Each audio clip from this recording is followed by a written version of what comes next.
तो डीसी साहब और एसीडी साहब जो भी है घुटाला हुआ है, ये अपनी जीआरएस कर रही है। अच्छा। इनको तनख्वाह नहीं आप लोग देते हो कि कमीशन लोगों पे टिके हुए हैं। ये दफ्तर वाले कहते हैं जी वेंडर के पास है, वेंडर कहता है जी हमने दफ्तर वालों को दे दी। दफ्तर वालों को दे दी? हाँ, समझ नहीं आया। वो कोई जीआर है कोई आरती देवी, उसके लिए बोल रहा है। आरती कहती है कि मेरे पास नहीं है। आप आइए इन कामों को, हम ये चाहते हैं, हम चाहते हैं कि एसीडी साहब आए, इन 8 कामों की वो करें निगरानी हुए कि नहीं हुए हैं। जीआरएस जो है वो 420 है। मैं क्लियर कट बात करता हूँ, मतलब फरार कामों की पेमेंट हुई है। अच्छा। हाँ, फरार कामों की अगर नहीं होगी मुझे जुर्माना करे गवर्नमेंट की। फारूक झूठ बोल रहा है। इनको तनख्वाह नहीं देती गवर्नमेंट। जो ब्लॉक में मैं कहता हूँ, देखो हाथ जोड़ के मोदी जी से ये ब्लॉक ही बंद करो। इससे लोगों के सर कोई फायदा नहीं है, नुकसान ही है। जीआरएस खतबूर कर लेती, उसको कोई पूछता नहीं कि भाई तो ये इनके अगर जेई साहब ने दिए तो वो कहाँ है। इतना गुर्दा इनको कि टैसे मसले इनको होता है सर। एक रिक्वेस्ट है सर जी, ये जो है ना हमारे जीआरएस वगैरह ये इनको निकाल ही दो। पहले ब्लॉक बहुत अच्छा चलता था, पहले जब से ये आए हैं इन्होंने गंद मचा रखी है। इस समय मैं खलेनी में हूँ और ये जो लोग इस समय आप मेरे साथ देख रहे हैं, ये वो लोग हैं जिन्होंने एमजी नरेगा के तहत काम किया था। सोचा था कि किसी ने प्रोटेक्शन वॉल दिया है, किसी ने कोई और काम किया है, और ये सोचकर कि गवर्नमेंट की तरफ से काम आया है, हम काम करेंगे और उसका पेमेंट भी हमें होगा। लेकिन इनका कुछ और ही कहना है। क्या कहना है वो इनसे हम जानते हैं। क्या नाम हुआ सर आपका? इमरान हुसैन सर। इमरान जी, क्या काम किया है आपने? मैंने प्रोटेक्शन वॉल दी थी ईदगाह में। 21-22 का काम था ये। 21-22 का काम, जिसमें जो है लेबर 225 पहले तो इन्होंने 250 का काम बोल के मेरे से काम शुरू करवाया। ठीक है। उसके बाद जब आफ्टर 1 वीक इनका कहना है कि नहीं ये काम 225 का ही है। अच्छा। 25,000 वो ऊपर से ही कम कर गए। तो वो जब इन्होंने आपसे कहा कि 250 का है, उसका कोई रिटर्न में आपको दिया था इन्होंने लिख के? रिटर्न में तो नहीं कहा था, खाली मेंबर के कहने पे कि मेंबर ने कहा था कि 250 का काम है ये, तो आप कर लीजिए। मैंने स्टार्ट किया आफ्टर 1 वीक। उनके फिर उनका कहना था कि ये काम 225 का ही है। अच्छा, उसके बाद चलो काम चलता गया, लेबर पेमेंट हो गई। उसके बाद जब मटेरियल पेमेंट की बारी आई तो 1 ईयर के बाद, 1 साल के बाद मटेरियल का जो पैसा आया वो ब्लॉक वालों ने कहा कि हमने ट्रांसफर कर दिया है वेंडर के खाते में। ठीक है। जब मैं वेंडर के पास गया 1 वीक तक मैंने कुछ नहीं बोला। 1 वीक के बाद जब मैं वेंडर के पास गया, मैंने कहा उसने आज तक पैसे नहीं दिए, आए हैं नहीं आए हैं। उसने कहा कि आए हैं पैसे। ठीक है। पैसे आए हैं, वो कभी आज के लिए, कभी कल, परसों आफ्टर 2 मंथ तक उसने मुझे लटकाया, आज कल परसों। उसके बाद मैंने ब्लॉक वालों से कंफर्म किया कि पैसे आए हैं या नहीं आए। वो बोल रहे हैं कि हमने भेज दिए हैं, लेकिन फिर वेंडर में 1.5 महीने के बाद उसका कहना है कि पैसे आए नहीं है मेरे अकाउंट में। वेंडर ने पहले आपसे कहा था कि आए हैं पैसे? अच्छा, पहले गए। ये कौन है? ये वेंडर कौन? ये वेंडर था उस टाइम राधिक जी। तो वेंडर ने आपसे कहा कि आपका पेमेंट जो है, मटेरियल पेमेंट, वो आ चुका है और बाद में कहा कि नहीं आया। बाद में कहा उन्होंने कि नहीं आया। मेरे अकाउंट में आया ही नहीं है। तो अभी आप जब ब्लॉक दफ्तर जाते हैं तो वो क्या कहते हैं आपसे? उसके बाद बोलते हैं हमने डाल दी है तो आप जाओ जी वेंडर के पास जाओ। तो वेंडर बोलता है हम मेरे पास आई नहीं, हम जाएं तो जाएं कहाँ। ब्लॉक दफ्तर जाते हैं वो बोलते हैं हमने भेज दिए। वेंडर के पास जाते हैं हमारे अकाउंट में आए नहीं है, बोलता अब करे तो करे क्या। कितना है ये मटेरियल पेमेंट? कितना है? ये अप्रॉक्स 40,000 40,000 है। 40,000 है। इमरान, आपका क्या नाम हुआ सर? रमेश कुमार। रमेश जी, आपने कौन सा काम किया? मैंने लैंड लेवलिंग का काम किया था। लैंड लेवलिंग का? तो क्या उसका अमाउंट क्या था? अमाउंट ₹1,00,000। 1 लाख रुपया। तो 1 लाख में से अभी तक कितना आपको पेमेंट हुआ है? मुझे हुई है जनाब 58,000। 58,000 हुआ है। तो अभी मटेरियल पेमेंट नहीं हुई है। मटेरियल पेमेंट नहीं हुई है, मिस्त्री पेमेंट नहीं हुई है। मैं जाता हूँ, मैंने कहा ये मेरी पेमेंट कर लो। वो आगे से कहते हैं हमारे पास MB है, मगर बिल फार्म ने दिया है जेई ने। अच्छा। हाँ, तो मैंने जेई को फोन किया, जेई कहता मैंने सब कुछ दे दिया है। मैंने उसने एक सवाल किया मेरे साथ कि मैं एक दुकानदार के पास जूता लेने के लिए जाता हूँ और जूते को तस्मा नहीं होगा तो मैं जूता कैसे लूंगा, कैसे पहनूंगा।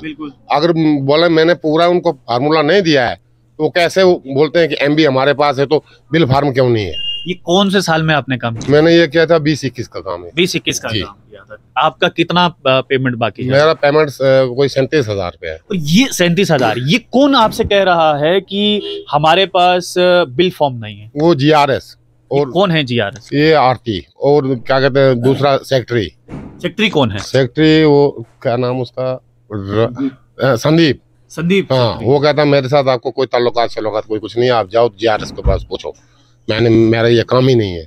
ये सेक्रेटरी साहब कहते हैं? हाँ, वो कहता है मेरा नरेगा काम नहीं होता है, ये काम करता है जीआरएस। जीआरएस के पास जाते हैं तो वो कहता है बिल फार्म नहीं है जी हमारे पास, एमबी है हमारे पास। मैंने कहा एमबी दे दो मुझे, मैं वो डोडा ले जाता हूँ एसीडीएस के पास कि भाई ये एमबी अगर जेई ने दे दी है बनाकर तो बिल फार्म की क्या जरूरत है। बिल्कुल, अगर बूट को तस्मा नहीं बांधा जाएगा तो बूट थोड़ा लगा जाएगा। बिल्कुल, वो जेई ने कहा था मुझे फोन पे, बोले उनके पास जाओ आप तो उनको बोलो क्यों नहीं है बिल फार्म। वो कमीशन मांगते हैं इसलिए वो बिल फार्म छुपा के रख लेते हैं। कौन कमीशन मांगता है? यही मांगते हैं, जीआरएस मांगते हैं, वीडियो मांगता है, और क्या नहीं, ये पूरे दफ्तर वाले जितने सब चोर हैं ये पूरे ही मांगते हैं। आपका क्या नाम हुआ सर? मेरा नाम गिरधारीलाल है। सही बात है। गिरधारी जी, आपने क्या काम किया? हमने भी प्रोटेक्शन वाल का काम किया था। कौन से साल? ये 2021 में। 2021 में। अच्छा, तो क्या हुआ, क्या है? लेबर पेमेंट हो गई हमें। मटेरियल नहीं हुई है, मिस्त्री की भी पेमेंट हो गई है। तो दफ्तर वाले कहते हैं जी वेंडर के पास है। वेंडर कहता है जी हमने दफ्तर वालों को दे दी। दफ्तर वालों को दे दी? हाँ, समझ नहीं आया। वो कोई जीआर है कोई आरती देवी, उसके लिए बोल रहा है। आरती कहती है कि मेरे पास नहीं है। जीआरएस आरती देवी? हाँ, आरती देवी वो कहती है कि मेरे पास नहीं है। अब वेंडर कहता है उसके पास है, जबकि फोन पर भी बात हुई थी। हमारे सरपंच साहब ने भी पूछा था इसको वेंडर को, और वेंडर ने बोला था कि नहीं जी आरती देवी मुझसे पेमेंट ले गई है। मगर आरती देवी कहती मेरे पास कोई पेमेंट नहीं आपकी है। नहीं, ये समझ नहीं आ रहा है कि अगर ब्लॉक ऑफिस से पेमेंट रिलीज हुआ वेंडर के खाते में आता है तो वेंडर जो है उनसे कैसे ले सकता है फिर से जीआरएस पैसा वापस? देखो जनाब, इन्होंने हमें ब्लाइंड में रखा। हमने जानते वेंडर शेंडर क्या होता है। उस वक्त बोर्ड हमसे लिखाया गया कि कास्ट जो भी आपके है दीवार की 2.25 है, 2,25,000। बाद में बनते बुनते हमें बताया कि 2.5 ही हो गई। 20,000 वहां से भी खा डाला। क्या किया हमें अच्छा। पता नहीं। तो ये जहाँ पर वो लिखा हुआ है उस पे कितना लिखा है? 2.25 है। 2.25 है। 2.25 है। 2.25 का काम। तो कागज में कितने का डाला गया है? वो 2.5 ही तो बता रहे हैं हमें। 2.5 वो भी हमें नहीं मिला है। आपका मटेरियल पेमेंट कितना पेंडिंग है? हमारा है कोई 37,800 रुपया है। 37,000? जी जी। तो देखिए एसीडी साहब, इधर तक तीसरे इंसान तक पहुंचते पहुंचते लाख से ऊपर की बात हो गई है। जबकि पेमेंट आज हमें सुनने में आया कि 10वें महीने में हो चुकी है। अब 11, 12 और 1 भी जा रहा है। अच्छा। चौथा महीना हो गया, अभी पेमेंट हमें नहीं मिल रही है। आपको नहीं मिली है? नहीं, बिल्कुल नहीं मिली। अब हम इतने तंग आ चुके हूँ कि मैंने अपना मीटर उठा लूंगा, मैंने तो वहां से मैं दीवार को ही तोड़ दूंगा। इन्होंने इतना मजबूर और तंग किया है। कल अगर इसमें किसी का कोई वो हो जाएगा पंगा गांव में, क्योंकि वो रास्ते का काम है, तो इसका जिम्मेवार जो है कि डिपार्टमेंट हो, वीडियो साहब हो। आपका क्या नाम है? मेरा नाम सर फारूक अहमद है। फारूक साहब, आपने कौन सा काम किया? सर मैंने एक हाई सेकेंडरी गैलरी को लेंटर डाला है सर। ठीक है। दूसरा चनार चौक में ड्रेन बनाई है सर। ये कौन से साल में ये किया? 19 में मैंने सर हाई सेकेंडरी में लेंटर डाला था। 2019 में 2 लाख का काम वहाँ लिखा हुआ था 2 लाख। ठीक है। इन्होंने मुझे सर सिर्फ लेबर पेमेंट 1,20 की है, न मुझे मेसन का पैसा मिला था, ना मुझे लेबर इसका मटीरियल का पैसा। 80,000 एमजी नरेगा में 80,000 हाई सेकेंडरी का पैसा मेरा बकाया है। अच्छा। उसके बाद 60,000 रुपया जो दूसरे काम का इधर चनार चौक के पास किया है मैंने सर। 40,000 उसका 1 लाख वो भी एमजी नरेगा। 1,40,000 रुपए मेरा इनके पास सिर्फ मटीरियल और मेसन का पैसा है सर। जब परसों जिन्होंने बोला अभी गद्दारी जी ने कि 10 तारीख को 10 महीने में पेमेंट हुई, मुझे फोन आया कि फारूक साहब आपके 2 कामों की मटेरियल पैसे हैं, हम आपको 1 काम के मटेरियल के पैसे पे कर रहे हैं। ये किसने कॉल किया? ये सरपंच साहब ने। अच्छा। मैंने कहा ठीक है जी चलो करो। मैंने कहा हाई सेकेंडरी वाली कर रहे हैं, ज्यादा अमाउंट है। बाद में सर वहाँ चढ़त चढ़ती गई। अच्छा। वहाँ चढ़त चढ़ती गई। एक यहाँ पर ठेकेदार है, उसने हम बड़ा घर कर दिया ब्लॉक का, और उससे मिली है हमारी जीआरएस। मैं कहता हूँ डीसी साहब, ये जीआरएस आरती जी मैं कहता हूँ डीसी साहब और एसीडी साहब जो भी है घुटाला हुआ है, ये अपनी जीआरएस कर रही है। अच्छा। इनको तनख्वाह नहीं आप लोग देते हो कि कमीशन लोगों पे टिके हुए हैं ये। और सर जब सुनो सर, जब चढ़त चढ़ती गई तो फारूक को फिर आता फोन की सर एसीडी साहब ने, देखो सर 8 कामों की मतलब लिस्ट दी एसीडी साहब ने कि इनकी पेमेंट करो, बाकी किसी की पेमेंट मत करो। एसीडी साहब आपको पता है ये 8 काम हुए, इनमें 1 काम भी नहीं हुआ। एसीडी साहब आप आइए, इन कामों हम ये चाहते हैं, हम चाहते हैं कि एसीडी साहब आए, इन 8 कामों की वो करें निगरानी हुए कि नहीं हुए हैं।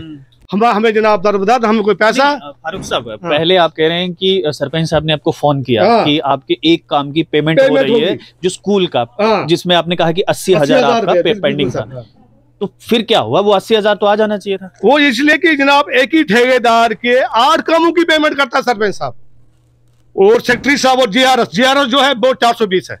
मैं क्लियर कट बात करता हूँ। उनके बाद मिलते हुए बाद में मुझे फोन करती है जीआरएस, फारूक साहब आपका एमबी मेरे पास है, बिल फॉर्म नहीं है। वो किसके पास? वो जय साहब। मैंने जय साहब का उसी से सेक्रेटरी मतलब आरती देवी से मेरा नंबर लिया, प्रमोद जय है, उसको मैंने फोन किया। वो कहता फारूक साहब मैंने बिल फॉर्म भी दे दिया जीआरएस को और ये एमबी भी दे दिए, तो आप जानो वो जाने। सर वो हो गया, वो ट्रांसफर हो गया प्रमोद, और इन्होंने जनाब समझे कि यहाँ से कुछ नहीं मिलने वाला, तो हमारी पेमेंट वहाँ डिटेन करके बाकी को मतलब फरार कामों की पेमेंट हुई है। अच्छा, हाँ फरार कामों की अगर नहीं होगी मुझे जुर्माना करे गवर्नमेंट की। फारूक झूठ बोल रहा है। एसीडी साहब जो एसीडी साहब ने 8 काम लिख कर दिए इनकी काम की पेमेंट करो, बाकी अब स्टाफ को जा रहे हैं एसीडी साहब के पास, वहां भी बात करेंगे हम। तो ये एसीडी साहब आएंगे, वो 8 काम देखें कि हुए कि नहीं हुए। एक ही ठेकेदार को उन्होंने 8 कामों की पेमेंट कर दी और उसने ब्लॉक में आग लगा दी है। वो काम एक दिन करता दूसरे जमीन पर होते नहीं काम, उसका पेमेंट हो जाता है। तो वो कैसे हो जाता है? वो इनसे मिली भगत है इनकी। अच्छा, हाँ इनकी इनसे मिली भगत है ब्लॉक वालों से। ये बात है सर। अब हमारा ये मुतालबा है, हमारा 19 का अब हमारा ये मुतालबा है एसीडी साहब से या डीसी साहब से मौके पर आए और काम चेक किया जाए। उन 8 कामों की जो पेमेंट जो काम किए हैं चेक कर रहे हैं, हमारा मुतालबा यही है। आपका वो तो 80,000 अभी तक लटका हुआ। लटका सर 80,000 60,000 और 60,000 और प्रिंसिपल साहब ने लिख कर दिया इनको कि काम ओके डन वेल डन, इसको पेमेंट करो। अच्छा, हाँ इन्होंने तब तक बोला हम जब तक तो प्रिंसिपल साहब लिख के देंगे कि फारूक का काम अच्छा है तब तक हम पेमेंट नहीं करेंगे। वो भी दे दिया प्रिंसिपल साहब ने कि इनको पेमेंट करो, फारूक का काम अच्छा है, एनओसी भी दे दी, मगर पेमेंट नहीं सर हमारी। अब क्या करेंगे हम सर? अब फिर आप धरना ही देंगे रोड पर, नेशनल बंदी करेंगे, सब कुछ सुनता नहीं है ब्लॉक वाला। तो पर यही मुझे बोलता जाओ जहाँ जाना डीसी पास जाना जाओ, हम नहीं जाते सर। इनको तनख्वाह नहीं देती गवर्नमेंट जो ब्लॉक में। मैं कहता हूँ देखो हाथ जोड़ के मोदी जी से ये ब्लॉक ही बंद करो, इससे लोगों को सर कोई फायदा नहीं है, नुकसान ही है। ये धोखे में रखते हैं आपको ये ब्लॉक वाले, कोई नहीं। मुझे ये डिपार्टमेंट बंद करो, जैसे आपने बाकी डिपार्टमेंट बंद किया ये भी बंद करो। ऐसे तो आप तो 4 लोग हैं यहाँ पर। देखिए ये तो सिर्फ 4 लोग हैं यहाँ पर। ये जिस हिसाब से ये कह रहे हैं कि पेमेंट भी हो चुका है, गिरधारी जी कह रहे हैं कि इनका तो पेमेंट भी हो गया है, वेंडर के खाते में आ गया। और कह रहे हैं कि जब वेंडर से पूछा गया कि आपके खाते में पैसा आया, तो वेंडर ने कहा कि बिल्कुल मेरे खाते में पैसा आया, लेकिन जीआरएस ने वो पैसा वापस ले लिया। तो यहाँ पर समझ ये नहीं आ रही है कि अगर वेंडर के खाते में पैसा आया तो जीआरएस को किसने अधिकार दिया कि उस वेंडर से वो पैसा वापस ले। और ये चारों लोग ये कह रहे हैं कि हमारी पेमेंट आई है, लेकिन वो पेमेंट गई कहाँ है? इन तक वो पेमेंट पहुंची नहीं है। होनी चाहिए कि हमारे बिल कहाँ है और एमबीज कहाँ है। एक जीआरएस खुदबुर कर लेती, उसको कोई पूछता नहीं कि भाई तो ये इनके अगर जेई साहब ने दिए तो वो कहाँ है।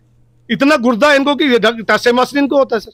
देखिए एसीडी साहब, लाख रुपया तो फारूक साहब का हो गया, 37,000 इधर पे हो गया, 1,40,000 आपका, 1,40,000, 37,000 यहाँ पर, 37,000 यहाँ पर और 40,000 जो है वो इमरान का हो गया है। तो ये 2 लाख से ऊपर का अमाउंट हो गया है। तो ये 2 लाख से ऊपर का अमाउंट सिर्फ 4 लोगों का है। जरा सोचिए कि खलेनी ब्लॉक में कितने काम निकले होंगे, और अगर 27 काम और 27 कामों के कितने पैसे जो हैं वो ऐसे ही अटके होंगे। और सबसे बड़ी हैरानगी की बात यह है कि काम जो है वो 20-21 के हैं, और महीना ये साल कौन सा चल रहा है? 2024। 2024 में भी अगर 20-21 का पेमेंट नहीं हुआ है तो न जाने फिर एमजी नरेगा कर क्या रहा है। और फारूक साहब, आपका काम कौन से साल में था? 2019 में। 2019 यानी कि 5 साल से फारूक जो है वो अभी तक मटेरियल का पैसा ढूंढ रहे हैं। तो मैसन का और बीडीओ खलेनी और एसीडी डोडा और डीसी डोडा से हमारा ये अनुग्रह है कि कृपया करके इसकी जांच पड़ताल होनी चाहिए। क्योंकि देखिए ये चारों लोग जो हैं ये कह रहे हैं कि जीआरएस यहाँ पर गड़बड़ घोटाला कर रही है, नाम है जीआरएस का आरती, इस प्रकार के ये आरोप लगा रहे हैं। तो जरा ये जांच पड़ताल कीजिए कि जो काम इन्होंने किया है क्या वाकई में वो जमीनी स्तर पर है। अगर जमीनी स्तर पर है तो अभी तक इनका वो पेमेंट जो है वो इन लोगों को क्यों नहीं मिला। और हैरानगी की बात यहां यह है कि जिसका पेमेंट हो चुका है, वेंडर के खाते में पैसा आ गया है 37,800, वो भी जीआरएस वापस ले गई है, ऐसा जो है वो गिरधारी लाल जी का कहना है। तो अब ये तमाम वो सवाल हैं जिनके जवाब ये क्या करते हैं ना सर, जैसे सपोज मेरा 80,000 रुपया है मतलब मटीरियल का, ये सर क्या करते हैं वेंडर से मिलकर तो 80,000 डलवा देते हैं उस खाते में, बाद में उसमें क्या करते हैं इसको ठेकेदार को 20 ही मिलेगा और 60,000 वहां से कमीशन ले जाते हैं। किस चीज की कमीशन कि हमारा बनता है, वही हम गवर्नमेंट से किस चीज का बनता है वो आपने पूछा? वो एसएससी साहब जाने, बीडीओ साहब जाने, इंस्पेक्टर साहब जाने, जेई साहब जाने, और जो सेक्रेटरी। मैं कहता हूँ एक रिक्वेस्ट है सर जी, ये जो है ना हमारे जीआरएस वगैरह ये इनको निकाल ही दो। पहले ब्लॉक बहुत अच्छा चलता था, पहले जब से ये आए हैं इन्होंने गंद मचा रखी है। तो देखिए परेशान हैं ये लोग, परेशान है। और हैरानगी की बात यही है, मैंने ये कहा कि सवाल यहाँ पर ये है कि खलेनी ब्लॉक में कितने काम हुए होंगे, क्या उनका पेमेंट अभी तक हो गया है? अगर नहीं हुआ है तो जांच पड़ताल होनी चाहिए, और जांच पड़ताल होनी चाहिए। और साथ ही साथ जो है, साथ ही साथ वेंडर के खाते में पैसा जाता है तो जीआरएस कैसे वापस ले सकता है? और ये कह रहे हैं कि वेंडर कह रहा है कि जीआरएस के पास पैसा है, जीआरएस कह रही हैं कि वेंडर के पास पैसा है। तो ये पेंडुलम की तरह घूम रहे हैं, कभी इस ओर तो कभी उस ओर। तो एक जगह पर इनको जरा स्टेशन दीजिए, पता कीजिए कि पैसा किसके पास है। आप लोग देखते रहिए स्टेट टॉक से, मुझे यानी ठाकुर को दीजिए इजाजत। धन्यवाद।